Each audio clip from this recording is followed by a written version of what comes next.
my name is Mariah Cowley, and I am here to tell you about the magic that can happen when you combine what you know and what you love and reimagine that into something new.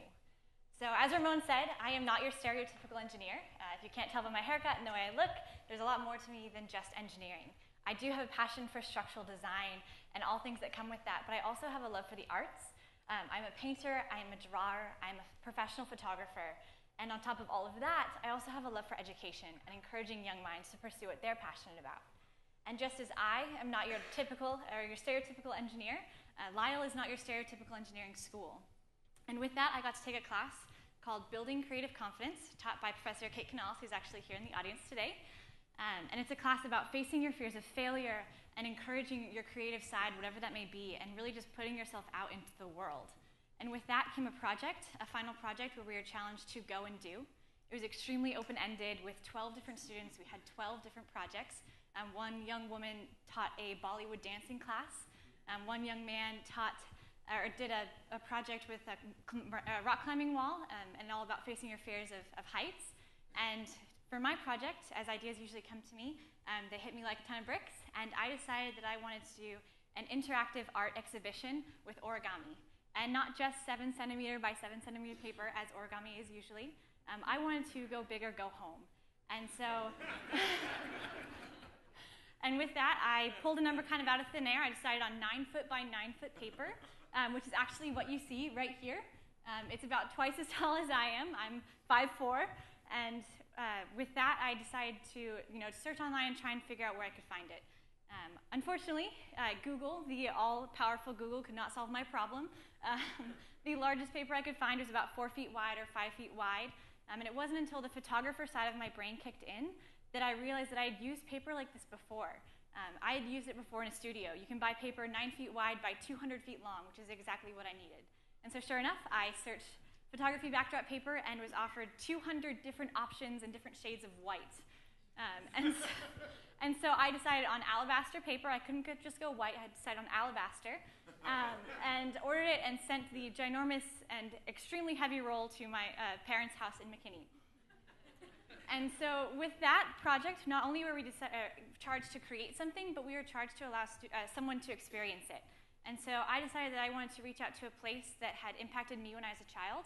I had and still have extreme scoliosis. And when I was younger, I was a patient at Scottish Rite Children's Hospital in Dallas. And so since they were so supportive to me as I was younger and made such a difference in my life, I decided that I wanted to give back to them. And so I sent them an extremely vague email about what I wanted to do. Just like I had this idea in my head, and I sent it about 6 o'clock one evening. And by 8 o'clock the next morning, I had an immediate and enthusiastic reply. They said, "Yes, Mariah, please come." They already had a date in their head. They thought that Thanksgiving break would be a great time to come when several children were there with their families who couldn't go home. And so we picked a day, and 2 days before Thanksgiving, I gathered the very best people I know, my friends and family, and we got to work folding these giant pieces. If you have ever folded origami before, you know it is not an easy task. I even struggle sometimes folding some of the intricate folds on paper that is only as big as your hand. Now, if you can imagine trying to do that with paper that is twice as big as you are and twice as wide, it is extremely difficult. At one point, we had 7 different people trying to finagle this paper into a very specific and very difficult fold. If you're curious, you can actually see the YouTube video of us online. Just search giant origami crane. You can see me and my family struggling to fold this giant piece, which you can actually see right down there. If you would like to bring it up, that would be fantastic. And so this is one of the pieces we folded. We folded 3 different animals that day. We folded a crane, as you can see here, who ended up being pretty tall. We also folded a cobra who was only about up to my knee, but was 8 feet long. And we also folded a bunny rabbit who could not stand on its own structurally, which is where the engineering plays in. And so with those pieces, we took them to Scottish Rite Children's Hospital, my boyfriend and I, the day after Thanksgiving. So while everyone was shopping for really cheap electronics, we were spending the day with these young kids who were just incredibly courageous. We got there and got set up and waited in not-so-patient anticipation for the kids to arrive.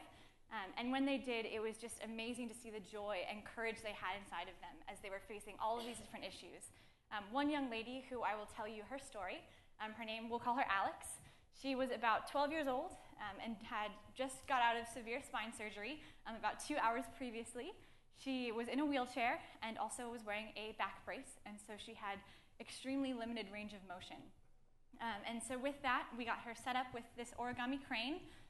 We handed her a paintbrush and several different colors of paint and encouraged her to get creative in design. And so she looks at the crane, looks at her paint, looks at me, and says, "Mariah, would you add some water to my paint?" And so I'm rapidly trying to figure out what she's going to do with this. And so I say, "Of course, absolutely." And so I add some water to her paint and bring it back to her. And before I know it, she's mixing it up and flinging paint across the room.